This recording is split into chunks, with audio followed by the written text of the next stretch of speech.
So I, like a lot of people, particularly in business at the moment, have been kind of increasingly reading, scratching heads, thinking about, what kind of AI means and how that changes the way that we work.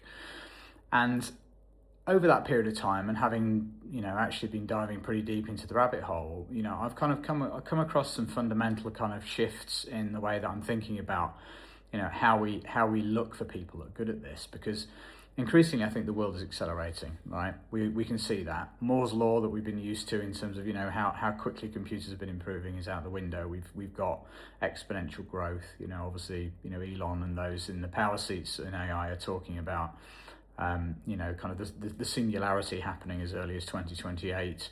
And that's going to be fundamentally different world that we live in.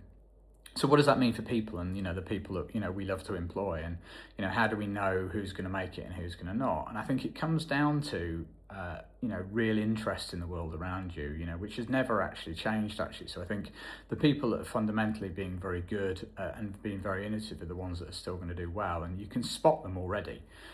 So my own view of this has been to kind of really dive down the rabbit hole. I think x.com is a great place to kind of find a lot of stuff that people are talking about and, moving through. And then obviously you can then go into, kind of Reddit and everything else where everybody ends up. But I think, that interest in the world around you is a really great starting point. And, that then draws you to things. So really good example of this, Claude Bot, you'll have seen it all over the internet in the past few weeks.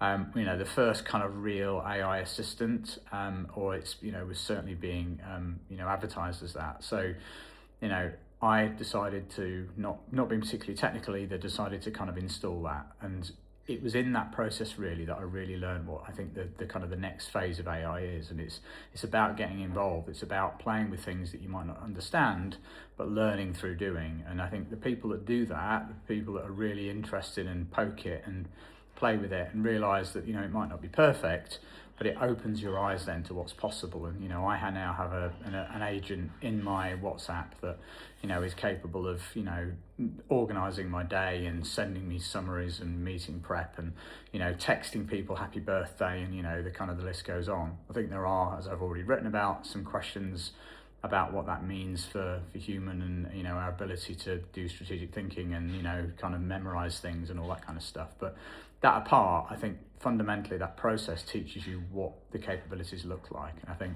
that's a really interesting place to be. So I think, one thing that I would be doing right now is really diving in and thinking about that, because it is like learning a new language.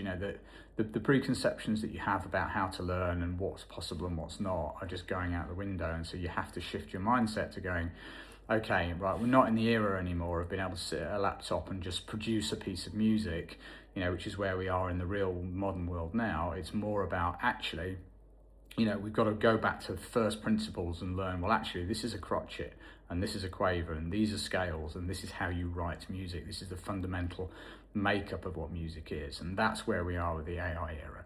And I think for those people that are really into that and deep dive now, I think they're going to be in a much better place to be able to profit from it as we go into the next 2, 3, 4, 5 years when things will change for good.